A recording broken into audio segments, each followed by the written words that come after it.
Hello, everybody. Welcome to the Clayton and James Show. My name's James, and I've managed to transfer my man flu through Zoom to Clayton, who is still in shock from Arsenal scoring 7 goals last night.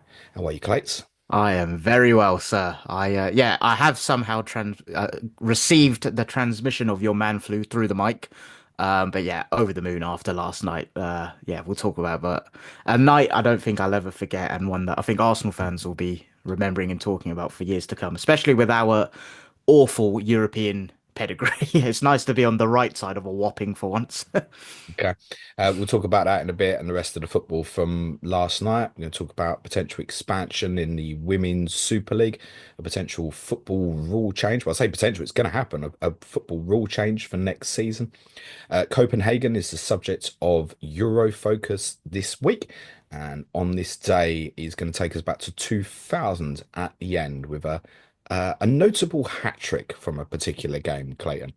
But I'm going to start with the breaking news from this morning, which is just another slap in the face for many FPL managers this week, although I think we were partly expecting it based on rumours that were going around. Lewis Hall has been confirmed by Newcastle United, ruled out for the rest of the season. I'm not much of a rocket scientist, but I think that's probably in the sell category, Clates. Yeah, I think so.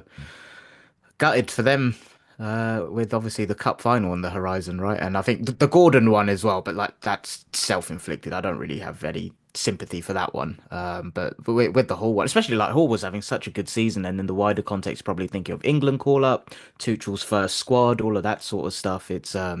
What is the actual injury? I've not seen. I've seen he's ruled out for the season, but I can't remember To what. be honest, I've not even seen it confirmed. I think it's a foot complaint of Right. some form. Sounds like it was something pretty innocuous, is what's happened to him. It's really unfortunate. He's had a great season. The timing is horrendous for Newcastle, obviously, in the build towards next Sunday. It's not this Sunday, the Sunday after Carabao Cup final. That's the left-hand side of the pitch gone with Hall and Gordon. At least the opponents don't have Trent Alexander-Arnold and Mo Salah playing out there. Like, it's bad timing. Yeah, terrible. I mean, the first thing is people obviously been planning towards Newcastle in the fantasy side of things, and it's what do they do? Do they just go in and get another Newcastle defender? Does it have a knock-on impact on them as a team? Do we look elsewhere? All of those questions spring to mind, I imagine. I wouldn't rush to it. Might be a conversation to come back to around about game week 30. I mean, their minds have got to be, you would think, a little bit distracted Monday night at West Ham. And now there's a psychological of, oh shit, we've had key players missing for Sunday. I don't want to miss out on Sunday as well. So I wouldn't be at all surprised if they got beat at West Ham on Monday night. We think Isak is okay as it stands. There have been some rumours going round about him. In terms of the defensive ones, I think the natural first thing for those who own Lewis Hall to think is, yeah, I'll just go and get another Newcastle defender. But looking around on our Slack this morning about from the other Newcastle fans, very much like, yeah, avoid that shit. Okay, Like you why don't is that know out what of that's interest? going to be. So Because my first instinct was, I wonder if Trippier's fit. Well, could it be one of Trippier or Livramento that goes left back? There's Matt Target there, so I haven't checked Slack yet to know what So in terms your. of options at fullback, obviously yes, Trippier, but Trippier's ability to maybe play say twice when as and when the double comes around in 32 might be off-putting. Livramento can obviously play both sides. In fact, obviously we know Trippier can play both sides. Burn could cover at left back if Sven Botman's available. It sounds like he might not make the final either. And you'd mentioned obviously Matt Target. So there's a few different cooks. We don't know who's going to play in goals. If people think, oh, I'll go for one of the goalkeepers instead. Like I wouldn't be convinced on Nick Pope, mate, retaining his spot in goal. So at the moment, until there's some form of clarity, I think it's probably a void. If you look in 32 as well, which is obviously when Newcastle double. I mean, if I said, you know, right, you can have Dan Burn rather than Gabriel against Brentford, Trent against West Ham, maybe a Chelsea defender against Ipswich or Vardio against Palace. Like, do you actually even pick the Newcastle doubler? I know it's two home games, so you probably do, but it's like I double for the sake of double, isn't it? We yeah, said this I yesterday. Game week 32's fixtures are good. Yeah, they are. I've got an illness when it comes to double game weekers though, so I know I probably would, but Yeah, it's you one. would. It's back to the socks debate, isn't it? If you had Dan Burn in a double game week, you're not leaving him out. And listen, you can play four at the back, five at the back. I'm just saying that other teams have good fixtures in that game week anyway. So you might want to focus more on those that do have a double in 33 by this point, which you will know once you get to there, because the fixtures in 33 are not so good. And you would be Yeah. maybe more comfortable leaving a Vardio out away to Everton, for example, or Chelsea defender out away to Fulham. There'd be others to attack. So it's just the latest in a long line of kind of concerns. I said to you on Friday, yeah, I'm definitely rolling in game at 28. We've got three players out now. Cunha suspended for a head loss. Mateta nearly literally lost his head. Lewis Hall obviously out for the season. So I've got to deal with all of that. Although Mateta I might not deal with. Having looked at plans now, because Hall was going to come through with me if I didn't wildcard in 29 because I bought him at 4.4. Excuse me, there was no point shoving it around. So that's obviously going to go now. So it might be that a Trent stays for me instead or Mateta stays. I might just go one up front in game at 29 if I carry through. And Who's the having one looked at again? who would be the one, Yeah, I forgot who your other well, I've got striker is. Cunha, Mateta, and Isak. So Oh, at Isaac. the Yeah. moment, I've got nothing for 29. Isak, Mateta, maybe to come through with Salah or Trent. Ditch Salah, maybe go for Haaland. But as I've said to you a few times, I just don't like the team set up with Haaland in it. So that I'm taking another 2 million away from my team is what it feels like for something not necessarily better. So yeah, I might end up with just one forward 29. And the one I'm looking at now, really, if I end up carrying through, is probably Marmoush. Hey, Mamouche. I like that. He's what, between 7.5 and 8 mil, something like that. I'm probably gonna have to take a -8 across the 2 weeks to get me to 11 in 29. So I might do something like Marmoush and Vardiol this week, lock that as a City coverage, and then come back next week for maybe Cliver and one other. So That's the sort of you've thing I'm deviated thinking. away from the wild card thinking in 29 then? Having looked at it last night, I'm less convinced about it. So what I Okay. did after we did the podcast, I did a piece for Advanced Tiers, looking at me going on two different paths, one wild card in 29 and one just carrying on.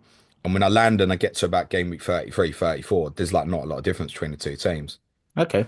So it's like, So what were the main but that differences that in the that would period allow before me to that then? obviously to focus more on 33 if I wild card in 34, right? Yeah, makes sense. Can head more to the kind of 1 week punt doublers in 33 and then wild card out of it in 34. So I'm possibly leaning a little bit more that way now, but I still haven't fully decided. And do you know what? I've got so many players playing tonight, tomorrow. You know, we've got three Chelsea players playing tomorrow night.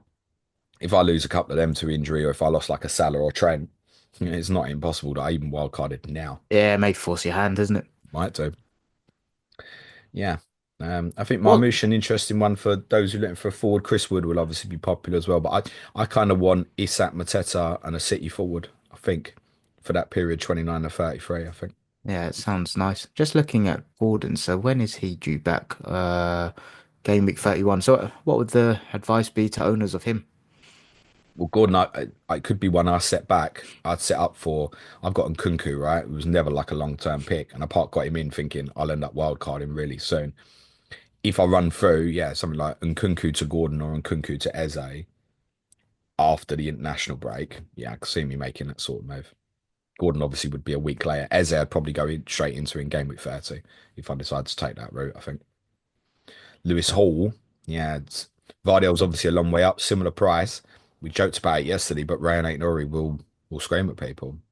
I mean, it makes sense. I know the Wolves guys on Slack will say not to, and there's a lot of troll comments around him, but play the fixtures. And I know I saw a comment actually where a lot of his returns have come in the kind of traditional harder games and stuff, but Yeah, I'd still play the fixtures personally. yeah. Joachim Anderson, maybe another one, kind of cheap one, leave in and use it kind of whenever that Southampton fixture lands, might be useful for you in the run in, maybe as well. Okay, let's talk last night's games. You want to start with your lot while I cough for a moment? Ha! Oh my God. I I think the one thing I always try to talk about when I'm discussing how I feel about something is like what my expectations were. And like my expectations going into last night were not good. I was feeling really flat. I was feeling really not disengaged, but just a bit numb around it. Like it didn't feel like a Champions League knockout tie, and to the point where I can't remember what I predicted score wise, but I didn't think we'd go there and win. And I was thinking, oh, maybe a low score draw. Like, I wouldn't be surprised if we nick it 1-0, lose 1-0. I was thinking really like two, three goals max in the game. And then do you know what? As the coverage starts and I start watching it on Prime, and I then start to get in the mood. messaging my mates, and like, yeah, it just started to re-engage that connection around it. And I think a lot of that kind of disconnected come from what I said last week in terms of what I was actually watching with my own eyes. Like we weren't looking good.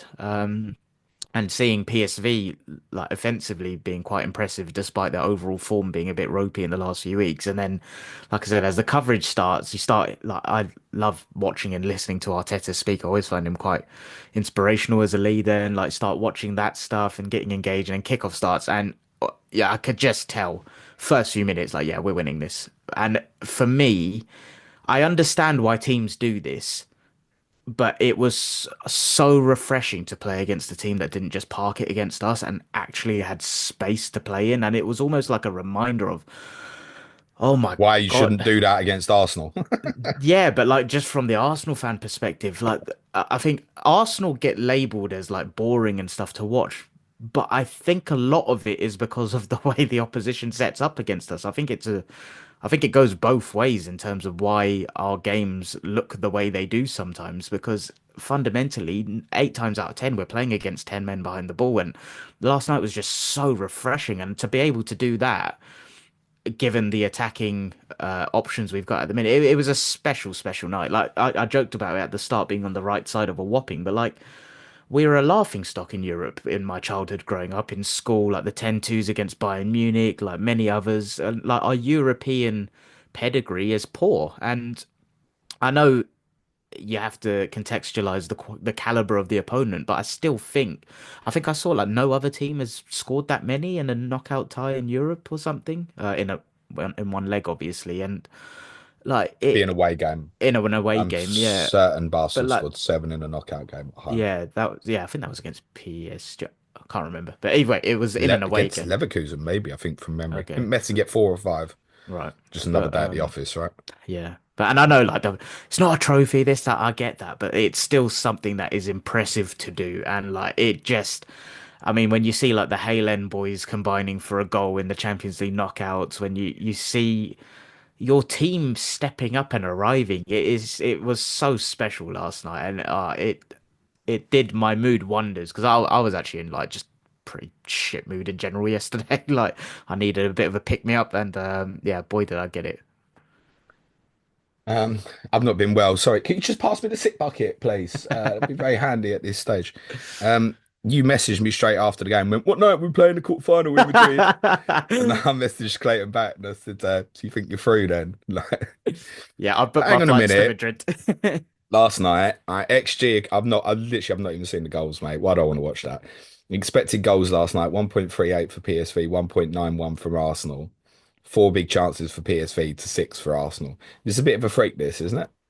Oh yeah. Just looking at the statistics. And especially if you haven't seen the game, by the way, like I still think we would have won regardless because, like I said, the first 10 minutes especially set the scene of, oh my God, there is space for us to attack. But I think around 15 minutes in or so, it was 0-0, and I think I can't remember if they hit the bar or like they had a very good chance where they could have should have gone 1-0 up, and then yeah, they didn't, and we went and obviously scored. But like I said, even if they went 1-0 up, I'm sure we would have gone on and won comfortably anyway. Miles Lewis Skelly, if you haven't seen, he was very fortunate to not get a red card. He was on a yellow, it made a foul that should have been a second yellow, and ref didn't give it, and then Arteta took him off very soon after that. And then yeah, like PSV did have chances. I remember there was another header as well, but do you know what it is? I think this is the thing with XG. There was this feeling of threat that I haven't associated with Arsenal a lot in the last few weeks, where every time the ball was going forward, I felt like it was going to convert into something. And I know you just look at XG, it's like, oh, so what did you say? That was like pretty much 2-1 or something on that. But it's like every time we were going forward, it felt like it was going to convert into something. And like, a couple of the finishes were outstanding, like when Aries won. To be honest, I'm surprised the XG was that low, actually, just reflecting on the goals, because Timber had a header quite close to goal. What was the other one? Calafiori's was towards the end. Trossard's was a nice dink. Like, yeah, I'm quite surprised it's that low, to be fair, but it was one of them where if you took statistics out of football, I think anyone watching that game would have probably said, do you know what? As much as it was a freak result, I don't think we always say, oh, it wasn't a 7-1 game. It wasn't far off being a 5-6-1, to be honest. Like it was an annihilation. It was super, super impressive with So very clinical finishing. are Arsenal back? This is my thing. It goes back to what I just said. Like, I can't remember what pod we spoke about this, but it was in January. And I said, I believe that this Arsenal team has hit a bit of a ceiling in open play against 10 to 15% of teams in the league, where it is those mid-low blocks that just put 10 behind the ball. And I think the only solution to that, in my opinion, comes from the outside, the transfer market, where it's individual brilliance as a way to get through that. Against teams that give us space, regardless of the attack, I think we are so well coached that we'll pick teams off for fun. The problem is teams don't really give us that. I think in Europe we may get it more because I think teams, I mean, it's a knockout rather versus a league, right? So teams have to kind of go for it. They have to play for it. I think the latter stages, you'll play better caliber teams that will have more of a self-belief in their own attack. Whereas I think a lot of the teams we play in the league, they're looking at it in the context of a 38 game week season. Oh, a point today is probably not bad. So our Arsenal back, we never left in terms of when we have to play teams that give us space. In terms of if we play another low block, no, I've still got the same concerns. Okay. How good were PSV? They were bad. Yeah, they. No shit. I see they had a flamingo at centre back. That's not helpful. No, but again, it's one of these. I heard this after the Sporting game as well when we went 5-1.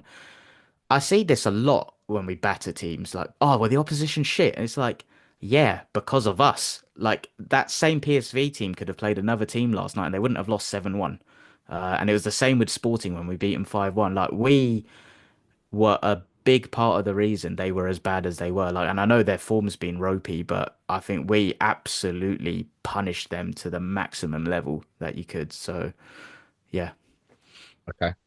In terms of fantasy, does this mean we're still going by Arsenal attacking assets now? Odegaard was 2 goals, 2 assists last night. Nwaneri, Marino, OOP. Should we be steaming in, Clates? If you think any of the upcoming fixtures will be games with space and not a deep block, go for it. I can't really promise that. No, no immediate interest for me. I'll be very Same. honest. Um, I watched the Madrid derby, but I watched it, but not watched it. Wasn't a thriller. I think the combined under XG of one between the two teams. Um, Madrid started really well. Rodrigo scored an absolutely I fantastic saw goal, the goal, yeah. cutting in off the right hand side. And Julian Alvarez got a wonderful equaliser, which was very reminiscent of Harry Kane's mask I goal. knew you'd say that, yeah. Which I mean, I said that on Slack straight away last night. Harry Kane 2016, which Clayton was on this day 9 years ago.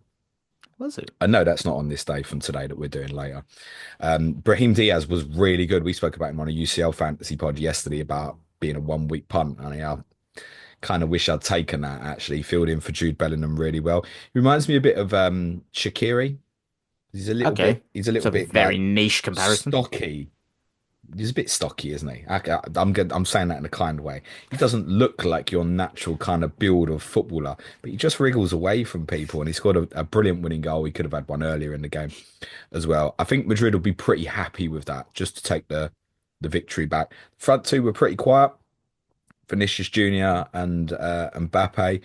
If you ended up playing Atletico instead, mate, and give you a proper football match, I just felt there was a period of anxiety for Madrid in the second half, and Atleti tried to draw them to like counter on them. It didn't quite work out. And I think Madrid were possibly there to be hurt a little bit more. This is the worst tie that Real Madrid could have had. Yeah, and to be honest, projecting forward, this sounds weird to say out loud. I almost think Arsenal would be better off playing Real Madrid than Atletico. That's not to say I have any confidence in beating either of them, but in terms of who I believe we could cause more threat against, especially based on what I said about deep blocks versus space, I think Real Madrid would give us more space than Atletico. But Yeah, but more individual danger. There's oh, no of doubt course. about that. Oh, absolutely. I mean, the front four, Mbappe, Vinicius Junior, Rodrigo, and obviously Jude Bellingham will presumably come back in for Diaz next week. Right, that'll kill anyone on its day in a moment, won't it? Dortmund drew with Lille. I think Lille will probably go through in that second leg, actually, with home advantage in France. I fell asleep watching the first half of Villa, not because it was that bad, just I needed to sleep pretty much. It was 1-1 at the time. Couple of points from it last night. One, have you seen Tyrone Mings' clearance? Yeah, that is one of the best I think I've ever seen. How, especially Isn't the it? angle I watched on the highlights where it was like behind the goal, where you could see it going in. He's coming into the direction of the ball going into the net and kicks it in the other way. It's unbelievable. That's defied the laws of physics for me. I don't know It's how he's done it. actually an astonishing bit of skill. It is. It's a very rare case where you can use a clearance and say it's a skill. Because most people just, yeah, get it out. This was an incredible bit of play. And really nice for him because obviously it was the same venue of the handball incident when they played there earlier in the year. And that was at 1-1 on the night as well. The big kind of fallout from the FPL perspective from this game was Asensio taking the pen. And that's got everybody on high alert radar. Villa likely to double in 33. Marco Asensio is 6.1. And I think there might be a little bit of a clamour for him once we get round sort of game week 31, 32. Not one for the moment, but there might be a little bit of a clamour for him to go with Rodgers or instead of Rodgers, or instead of, say, Watkins up front. Because I think you will be drawn to want a Villa attacker if they've got a double, despite the fact it wouldn't be the best double. Asensio, if he's on pens, and we have to presume he is, will get lots of attention now. Watkins was on the pitch. We know Watkins is shit at penalties, so we shouldn't be surprised. So we have to assume now, a weird one, that they've just moved it on and Asensio's kind of taken responsibility on that. They've got some really good attacking players, but they can rotate as well Yeah, that's the thing. It's with the within depth. that. So, But hopefully and by the time they become interesting, we'll have enough of a sample size to be have some level of confidence in terms of predicting minutes, right? I mean, as much as Asensio's on pens, he didn't start last night. Yeah. Yeah, so that's the thing. Hope, but I think the more he gets these cameos, the more he'll just kind of force himself into that team, to be honest. I just don't know how that happens with the amount of talent they've got, but that's why Emery's the manager. Great result for them. That was kind of in jeopardy. Having watched some more of the highlights this morning, I think at 1-1 they'd have probably been happy to go home with that. So to leave with the 3-1 lead, that's an absolutely outstanding result. They won't blow that in the second leg. Your team obviously won't. So, yeah, you can expect both in the quarterfinals. Liverpool obviously have a huge game against PSG tonight. It's the same side of the draw. And obviously, the Madrid derby is the other tie. That's the game I'll probably be watching again next I mean Wednesday. I should imagine, looking the at the ties German so derby. far. The Well, German derby. Oh, you've got obviously Leverkusen Bayern Munich tonight as well. I'm yep. not sure what I'm going to watch tonight. I Mate, probably all no. three I'm of going to them are watch nice. Liverpool. I'm going to watch Liverpool. I think. I think I'm gonna have to do a split screen jobby somehow. Will the goal show be on? I do like that when there's three Nah, good. they Nah, only do it if there's like six or so. I okay. don't think it's worth it if it's free. I wouldn't have thought. I mean, but with Barcelona, PSG, Liverpool, Bayern, Leverkusen, yeah, it would be a great one to do it. But I don't think they will. Inter and at Feyenoord is the early kickoff. And Champions League has obviously gone through an expansion this year, and I don't think anybody say I love the new format or I hate the new format. Probably needs a couple of years before they'll make their own decision. And we've seen a story come out in the last couple of days about potential expansion in English football, specifically to the Women's Super League, which has got a very mixed reaction, let's say, so far. And I think there's two sides to this, as there is with all these stories, because I think people have seen the headline of relegation to be scrapped from Women's Super League and think, well, you can't do that. That's like a Super League. Well, it is called a Women's Super League, but it's not forever. People read the headline, relegation to be scrapped, and there'll be no relegation ever again. That's not the plan.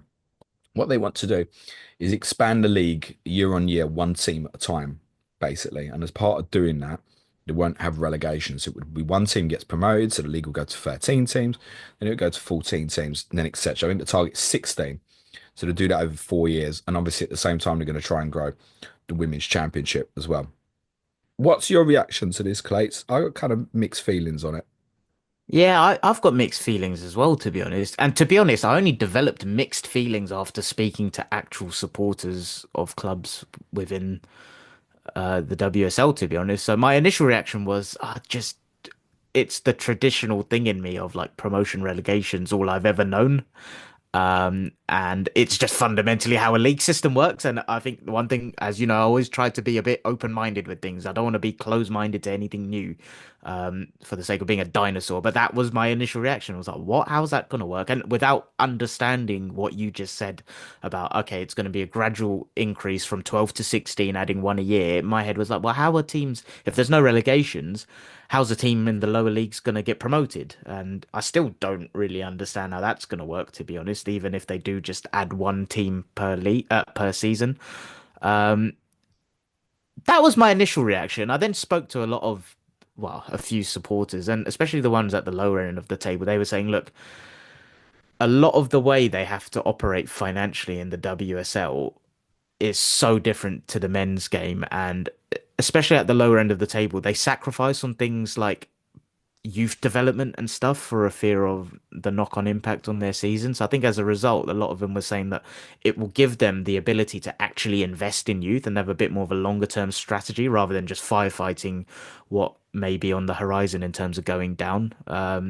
Another thing is like, I don't know if this will actually happen, but could it encourage actually more spending, like more ambition and stuff? And I know that I was reading a BBC Sport article and they were saying that there may be changes to FFP regulations coming in the WSL because I think Chelsea spent just shy of £1 million on a player, and Yeah, they're talking centre about back very recently. yeah, and they're talking about salary caps and stuff. But yeah, that was my initial reaction. Initial one was like, what the hell is that? Like promotion, relegation is fundamentally how a league thing works, and then speaking to fans, I was like, okay, can see the perspective on why that would actually help teams, especially near the bottom of the table. You said you've got some thoughts on Yeah, it? 'cause I think the initial reaction was, okay, you want to expand the league. That's absolutely fine. Cool, great. We shouldn't deny that possibility, but promote two and relegate one was the first thing that I thought of. But actually, this, as much as expansion, this is about trying to get growth within the game and the sustainability of the quality of the league. If you look at the Women's Super League table at the moment, the distance between fourth and fifth, which I think is between Manchester City and Brighton, is quite sizable. There is a huge kind of big four basis in the Women's Super League, and then there's a real drop off to the rest. They want the rest to be more sustainable and more competitive. And part of the problem with that is, like, essentially, Brighton are closer to going down than they are to qualifying for the Women's Champions League, right? That's basically where we're at. And Brighton are one who really have invested, and we're not surprised with that football club that they have. But for many of the others, there is a concern about investing because obviously, if you get relegated to the Championship, you're pulling the plug on a lot of the funding, unfortunately. So the idea behind the no relegation is, well, it gives clubs a period of time to kind of properly lay out 4 or 5 year plans, knowing that they're safe in terms of a minimum revenue stream over that period. Also, I think there's concern that whoever comes up keeps going down. So Bristol City came up last year, went straight down. It looks like the same is going to happen with Crystal Palace this year in the Women's Super League. So when these clubs are coming up, it's almost a little bit like with the men's game at the moment. It's getting so much tougher to obviously stay in the top division. The women's want to grow it so that these guys can come up and invest and feel secure in doing so. There's a lot of clubs in the championship. We've spoken in the past about London City Lionesses, Newcastle United, and a few others down there. Newcastle obviously want to grow what they're doing with their women's team, who once they get up, yeah, got every chance of being sustainable within the Women's Super League. So I think thinking about it more, it doesn't feel right having a no relegation, but ultimately the idea is to expand the league and create growth. I don't think we should turn our noses up at that ultimately. No. The one question I've got though, so let's because they're talking about it starting I think 26, 26, 27. 27, I think. So Yeah. a couple of years away. But let's just say they go for I think even in the article they're talking about for 4 seasons, right? So 4 seasons, no relegation. Yeah. What then happens in the fifth season? So like you've But expanded the league, it goes from 12 to 16 teams, and then what happens in that year after? you would think once you get to 16 teams, surely you change at least two every year. Yeah. But even that, like they'd have But to give in enough terms notice of of a rule change to the amount of clubs that will have investment in the women's game is not even like the men's. Right? So there aren't as many clubs in women's football that are capable of hitting the women's Super League as there are in the men's game. We've seen Ipswich just jump through two leagues, right? Unless there is investment, that sort of thing is unlikely to happen in the women's game. So I presume that once it hit the point of 16 teams, it would probably go to two up, two down, I would guess. There's been discussion that perhaps there would be a champion would go up, and then second to fifth would be like a playoffs Even that in though, the women's championship. if we're saying that 4 years gives them enough t time to kind of build a strategy and stuff, I think they need to be informed in advance that in the fifth year, this is when relegation is going to happen as well, because part of the strategy will be building towards that, and you Yeah. need to be able to prepare for that if that happens again as well. Yeah, so I think you're probably looking at it, what, so 2030, 31 relegation would come back into place. You'd know at the start of the season, you're going to know now, whatever that decision is. So you'll know, right, up to 2030, any team in the Women's Super League, right, safe, can budget. And obviously, you've got more games incoming year on year as well, right? So your revenue stream just by additional games should, if anything, increase. We're obviously seeing more clubs use kind of home stadiums more and more, etc. Arsenal, obviously, and a great example doing it a lot now. Most of the top clubs in the Women's Super League losing their using their big stadiums a lot. So I think what they want to do is grow the whole league. It's not just about growing that four teams at the top because you don't want them to disappear. So they want the investment in clubs like Brighton to still happen and clubs, I guess, like your Tottenhams and your West Hams to continue to invest. You have to remember, I spoke about this on one of our Patreon pods when Tottenham got to the Women's Cup final last year. You remember that Tottenham's women team's it's like 10 years old, basically. So it's infancy. Whereas you probably remember as a kid watching Arsenal's women's team in cup finals and stuff like that. So even though you've got two clubs, similar history in the men's game, etc. Yes, I know you've won more, you don't have to say anything. But the history of the two women's teams is massively different. Tottenham's a brand new team, basically. Arsenal's got a real legacy in women's football. So they want the rest in the Super League to catch up and be able to invest in their teams and make sure, yeah, the likes of Chelsea aren't just going, yeah, we can spend 900 grand on a footballer and bring Kira Walsh back from Barcelona, break my heart and stuff like that. Ha, yeah, and I think that's the thing. It does come across as something that is with the right ethical reasons behind it, like trying to genuinely grow the league rather than like, because I know they did discuss the idea of like a completely closed league with no promotion, but that's unlikely. In terms of getting the green light to go ahead, there's going to be a vote that will be held in May, and I think it needs two-thirds of a majority to pass, and there'll be representatives from all 23 clubs across the WSL and the Championship to do that. I can't see why this wouldn't get passed through. Nah, me either. It's growth for the whole women's football in this country, so I can't see why won't get passed through quite quickly. Actually, we'll see. We'll keep an eye on it. One law change that is getting passed through. This has been confirmed in the last couple of days. He's yeah, Emmy Martinez and your mates. Yeah, I see you. You can't hold that ball quite as long as you used to. Although I did see something statistic that said Emmy Martinez wasn't one of the worst for I've holding on to the ball, and I've got a stat for I who's the just worst. think that's a lie. Do you know who is statistically one of the worst? I Go mean, on, hit me. Jason Steele apparently held the ball for 14.8 seconds in one match. Well, I can tell you, I was at Villa Park in the FA Cup fourth round, and there was the referee bounced the ball back to Martinez because it was like a head collision or something. He dropped it back at him. Martinez held the ball in his hands for 20 seconds before he What? launched the ball up the field. Wow. I mean, this is So, the thing. The old 6 second rule. It got to a point where I wasn't even sure if it was still a rule, and I had to yeah, check most when we people aren't. would. Yeah, but I had to check prior to doing this. I was like, flip it out, it's still a rule. But like, why is that not enforced? It's like a lot of these things, right? You'll harp on back to the descent of kicking the ball away at the start of the season and stuff like that. Yeah, do you know what? The deeper we've got in the season, the less it has maintained. Although I think there's still an element of if a player kicks a ball away, he now knows he's pretty fucked. So I think the amount it's happening has calmed down a lot. But yeah, with this goalkeeper ones, goalkeepers have known for a while that this was not getting punished. And because it was so kind of ad hoc, like if, say, Martinez suddenly did get punished under that circumstance I mentioned, it would almost be a bit unfair. You'd be like, well, no one else has been punished about this for the last 10 years. So why are Where you was that bothering now? energy for the kicking the ball away, mate? Listen, I don't care about Arsenal. Um, so they've decided to scrap the 6 second rule. It does feel daft on the face of it that we've gone from not implementing the 6 second rule to we're now going to implement an 8 second rule. Literally, and you know what's going to happen. They're going to start off, they're going to penalize it at the start of next season. It will fade away by November, December, and then we won't even fucking talk about it. I don't think so. Really? Why? Yeah, I'll tell you why. But firstly, we should probably clarify what's going to happen. Yeah, fair point.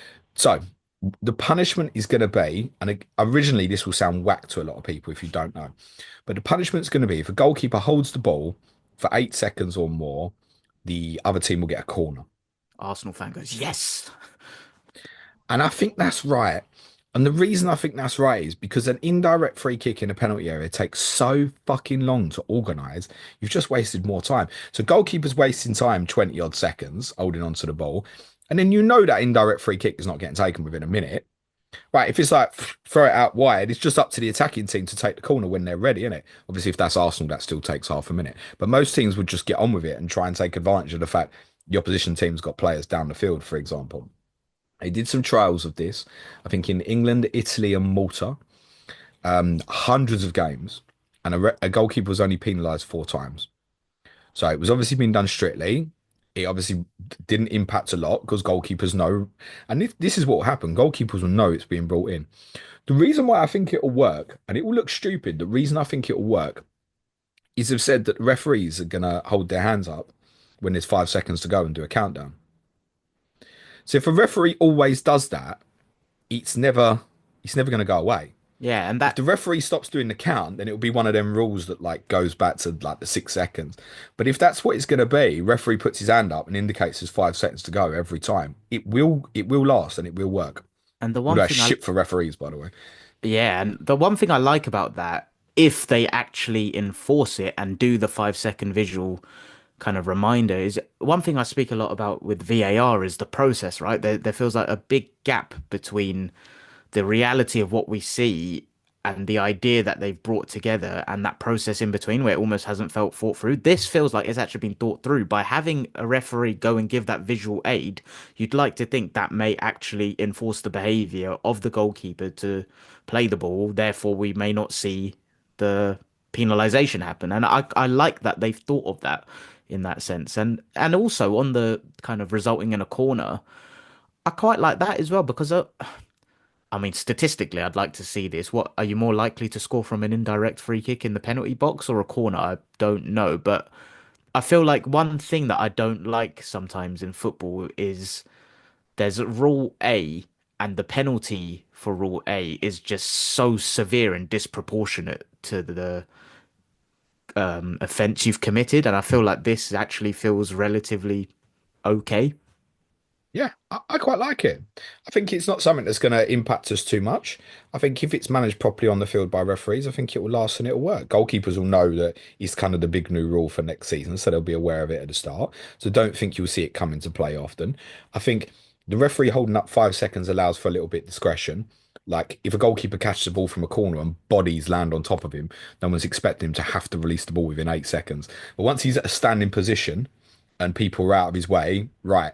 So you go 1, 2, 3, then the hand goes up, you start doing the countdown, right? So you can still have a little bit of discretion about it. He's fine. You'll know if someone's taking the piss or not. And that's all you want to get out of it is the stopping of people taking the piss. Yeah. Ultimately, though, it just means goalkeepers will take longer on goal kicks. Yeah, probably. Who's going to be the first Tim Pot fan base to count down 5, 4, 3, 2, 1 with a referee? Oh, 100% your team, mate. What? Because you are a Tim Pot manufactured crowd, aren't you? You know it. It'll be someone you know the clubs who are like yeah checking club badge, one of them that don't really think they're big enough to be in the Premier League. It'll be one of Yeah. them. Yeah, I Yeah, think so. I'm not gonna name names. Some of you know who you might be. Yeah, I think that's a good role anyway. I'm quite happy with that. Yeah, I don't mind it, especially after diving into how they're actually going to supposedly implement it. I like anything. I just hope they're consistent with it. If they are going to implement it, be consistent. Don't remember that COVID year. I forgot what the year, what the rule change was, but like we just got shit ton of penalties in the first few weeks, and then it just The died out. Like I know handballs was obscene, wasn't it? It was like handballs. if it That was touched your hand, it was yeah. done. Like I know this is a very different example, but yeah, like anything, if you're going to integrate something, be consistent with it. Yeah. I do have a question for you, and I'm not prepared you for this.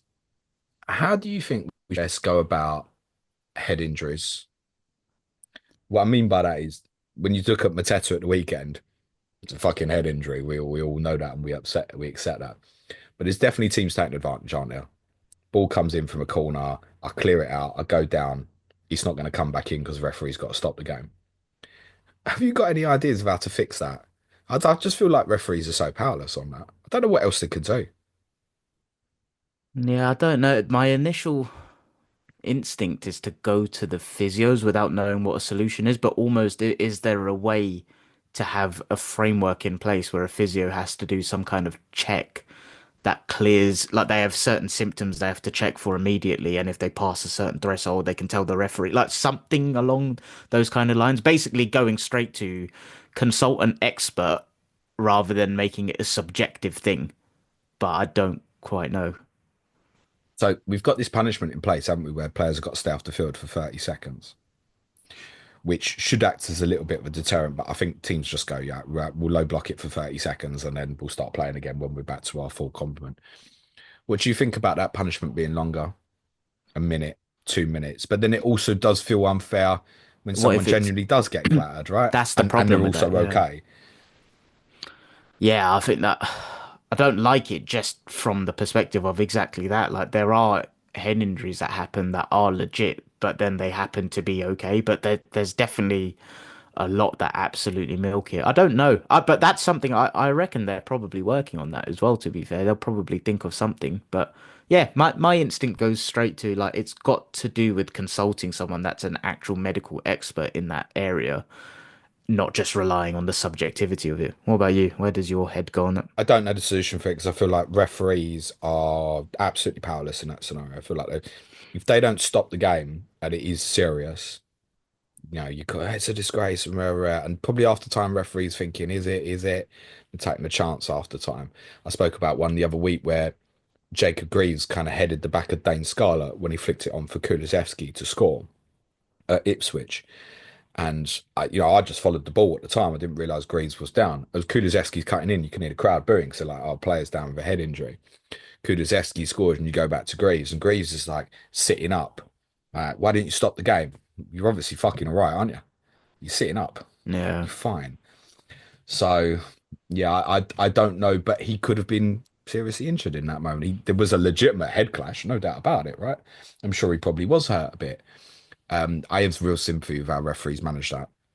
Yeah, me too. And to be honest, even as I said that, I was just thinking, do you know what? There'll be some physios that probably even lie anyway. Like, I don't really know what the No, I don't solution think is. so. No? No, no, I think now with the concussion protocols, etc., I think it is way too dangerous for a doctor not to step in and advise, if a player's got a serious injury to go I'm off the pitch. I meant the other way. Like if it like not for 1 second saying if it's serious, they'll try and downplay it. More the other side of it, like would they exaggerate how bad it is even if they know they're fine? Oh yeah, I'm sure physios will go on and be like, yeah, take your time, let's have a Yeah. little check you out. Because it is as well, it's not one of them you're just going to run the player off to the side, is it? They'll have to do their checks, etc. But I suppose as well, even from a physio, when the physio's running onto the pitch, you don't know what's going on. He No. might be walking into a bad situation. He might not, right? And you know what it's going to be from a player. I'm fine. I'm fine. Yeah, yeah. Let me play Right? It's gaffer. natural reaction. It's fine. It's fine. But might not be. So they've still got to do their proper checks. So yeah, they're in a no-win situation either way. What is the outcome and situation with Mateta? I haven't actually seen. Like I saw he had to have a lot of stitches. I think 26 or 27 in his ear, Yeah, I he had think. 25 stitches in his ear, Right. which I can tell you for those who've never had stitches, that is a lot. Yeah. It really is a lot. Um, most head wounds will be less than 10.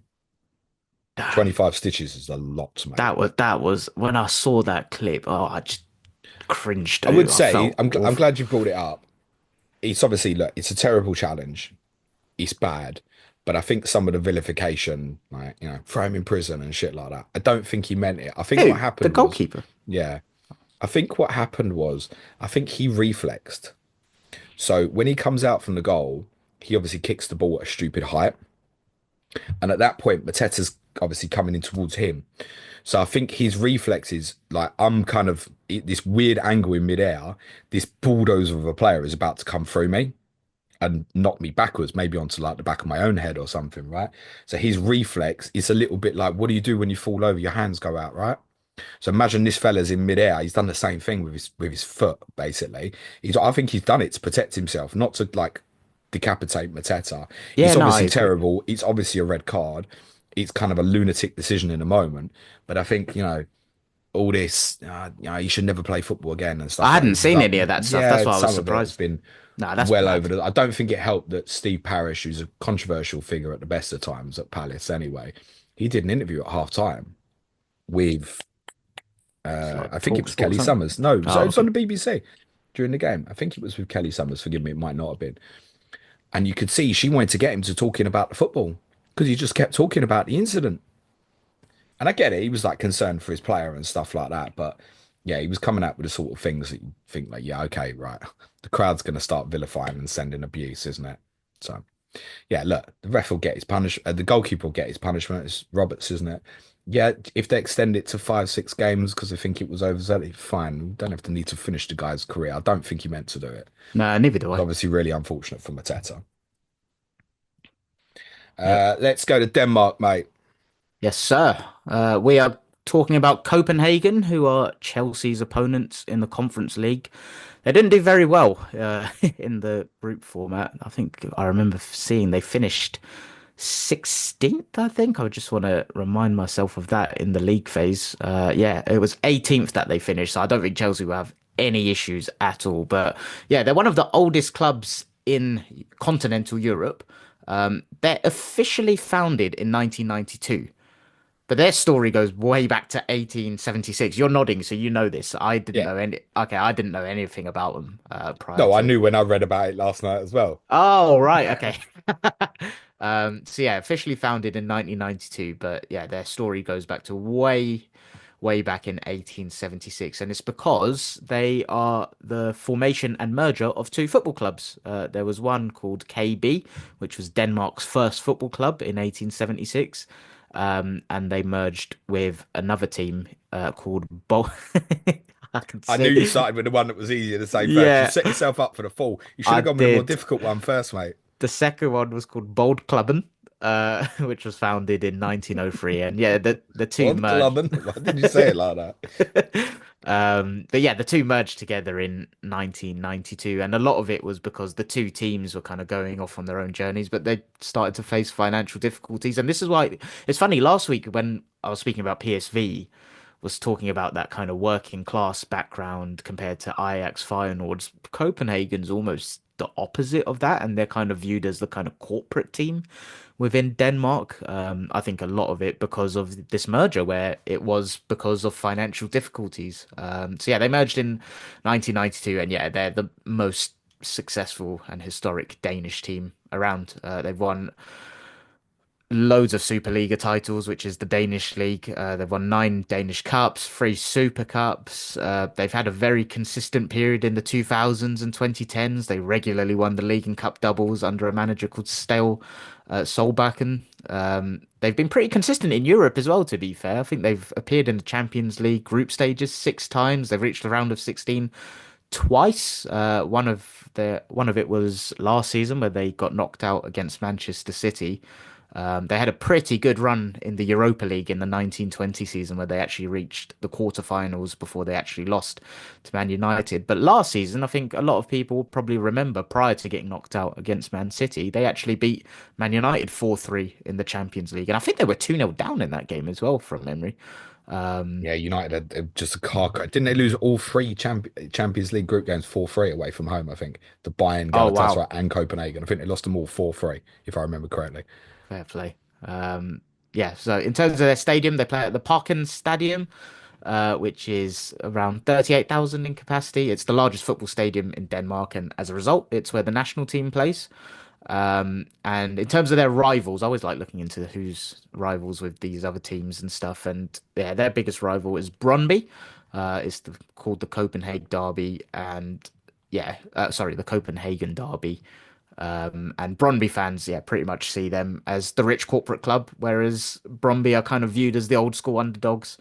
And yeah, that's a little bit around Copenhagen. They play in the Parken Stadium, which was built in 1992. That's where your team has both won and lost European finals. Although the one you won, we don't count anymore because the trophy is defunct, so it doesn't matter. That was the Cup Winners' Cup against Parma in '94.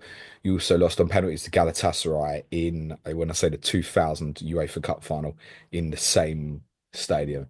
How that Parma team never beat you when you had Ian Wright suspended on Brolin, Asprilla, Zola, whatever. Anyway, it's defunct. It doesn't matter. It's also obviously where Denmark's play their home games. So obviously the Christian Eriksen incident happened obviously in that stadium. The stadium was built both for the Danish national team and obviously the growth of Copenhagen.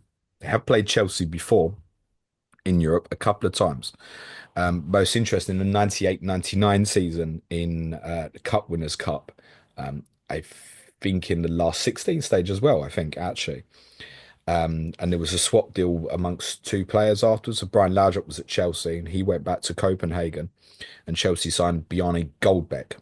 Well, I don't know if you'll remember Clates. He had a No, bit of a I don't. rocket shot on him. Chelsea fans will remember with fondness a goal he scored at White Hart Lane from about 35 yards, which was so top bin that the net pretty much caught it in the top corner. You know, when the nets meet in the top corner, he couldn't have put it any more top bin. Brilliant goal. Yeah, I think they're the Danish team people are most familiar with. I think Bromby are best known. I'm pretty sure that's where Peter Schmeichel came from, was from Bromby. So I think that's probably where more the psyche of Bromby was in the English football fan mind, rather than seeing Bromby play teams. Copenhagen have now played Manchester United, played Chelsea, as said, played Manchester City last 16, I think, last year. They also played Leicester in the Champions League group stage as well, when Leicester got into it as well. So we played a few English sides and been the most dominant in Denmark, I think, over pretty much their formation, I guess, Yeah. since 92. Worth saying, their manager, by the way, he's their youngest ever manager. You probably know this, and I didn't realize you were looking into him as well. Do you know how old he is? No, He's 36 years old, and he took over in 2022, so he would have been 34. Yeah, very young, nearly old enough to be Fabian Hertzler's big brother. indeed. At Euro Focus on Copenhagen, who obviously host Chelsea. A little interesting fact on Chelsea. I didn't realise this, but I found this out on conversations with Gary Mantle. So Chelsea um, will have their home and away legs switched in the quarterfinals and semi-finals if they and Tottenham continue to progress in Europe. Okay, is that because of? The UEFA don't want. They're doing it in this round, but I presume they've judged Copenhagen and Alkmaar as like low risk. But what they've decided in the quarterfinals, semi-finals, I don't suppose they want Frankfurt and Rapid Vienna fans, for example, both being about in London at the same time, if that's what it is. So they've decided to switch Chelsea's legs. So the positive for Chelsea is if Tottenham progress in Europe and Chelsea progress in Europe, Chelsea end up with their second legs at home now in the quarterfinals and the semi-finals. Why can't they switch my team? Ah, On this day, to finish with Clates, is from 2000. Is a game at Filbert Street between Leicester and Sunderland. Do you want to guess who scored the hat trick? Leicester and Sunderland, the In year 2000. 2000. Kevin Phillips? No, he was on the score sheet. So your years of good. Mm,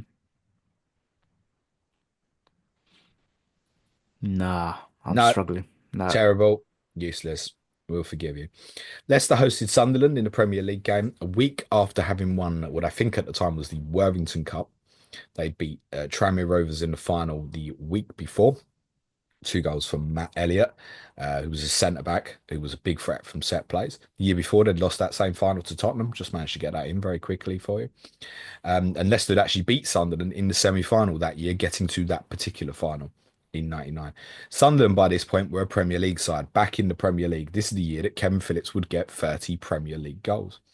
But actually, they were on a run of 8 without a win going into this one, despite being in the sort of the top 3 going over into Christmas and over New Year. Leicester was the typical, I know we're in for a tough game here. They kind of took over from Wimbledon, I think, a little bit in that sense, not comparing the two clubs. But Leicester was one you just, oh, this is going to be shite. And they'd better players and give them credit, right? Neil Lennon, Muzzy Izzet in midfield with He of Hair, Robbie Savage was also in there. The centre backs were solid enough. And up front in Emil Heskey, they had a player who was a big, powerful threat. Was he the hat trick man? No. Oh, And this would be one of Heskey's last games for Leicester because he would sign for Liverpool not long afterwards. No, the hat-trick scorer was someone who'd recently just joined the club on what was originally a short-term deal and still became a short-term deal because unfortunately he was just a bit too unreliable. The man I'm talking about is Stanley Collymore, Ah, who had been rejected a few times in his younger years, and then did really well at Southend and then on to Nottingham Forest. He helped Forest get promoted and then to third in the Premier League in the 94-95 season, and was then transferred to Liverpool for 8.5 million, which was a British transfer record at that time. Did well for a couple of years at Liverpool, but used to commute from his base in the Midlands up to Merseyside. So when boyhood club Aston Villa came calling, it was of interest. And by that point, Liverpool began to integrate the likes of Michael Owen into their squad. So there was a ready made replacement. You had Owen, Fowler, they weren't short. Cole-Heinz Riedler, I think, would have been there as well. So Collymore went to Villa for 7 million, I think. Didn't kind of work out like the homecoming that people expected. I think he only scored about 6 league goals in around about 50 games. And I was surprised when I saw that statistic because I could think of one he scored against Tottenham, naturally, obviously. Didn't work out. He fell out with John Gregory. He ended up having a short loan at Fulham. Didn't work out there. And he'd had problems. He'd openly admitted that he'd had mental health issues and sought help. And he'd been regularly sent by Villa to go to clinics. He was accused of assault by the mother of his child. He was acquitted of that. He didn't. He was found not guilty, but then also hit Ulrika Johnson, who was his then partner, in a bar in Paris. That did happen. So he had this terrible kind of off-field persona, but also struggled massively with obviously his demons. He got given a chance by Leicester, and Martin O'Neill was a good, solid manager at that time. Done wonderful things with Leicester to get them up, and obviously established. Won the League Cup with them twice. Also won it in '97, and this was one of Collymmore's first games. 17 minutes in, direct ball from a free kick. Heskey leaps in front. Collymore runs across. You can see the angle on it. It drops edge of the box, just to the right of the goal. He manages to hook it. Bam! Top bin near post. 1-0. Awesome goal. Leicester got a second. 10 minutes before half time. Neil Lennon intercepted a Sunderland breakaway, put through Emil Heskey. Heskey scored to make it 2. Kevin Phillips would pull one back for Sunderland in the second half. Beautiful strike from the edge of the box. As I said, he would go on to get 30 in that season. Collymore would then restore Leicester's 2 goal advantage, scoring one of the best headed goals you will ever see in the Premier League. I mean this genuinely. Headed goals will never get like goal of the season contenders or anything like that. what was so good about this one? It's a phenomenal header. It's crossed from the right hand side, but not like the edge of the box, until like 30 yards from goal, kind of crossed in. Imagine a kind of typical back in the day fullback cross from 30 yards out. And he's coming to meet it, but he has to go backwards. It's short. The ball's landing about 15 yards from goal. So he's having to run back on himself and manages to arc and power the header towards the near post at the same time Jesus, from neck about muscles. 15 yards. It's a phenomenal header. It's untamable. Phenomenal header.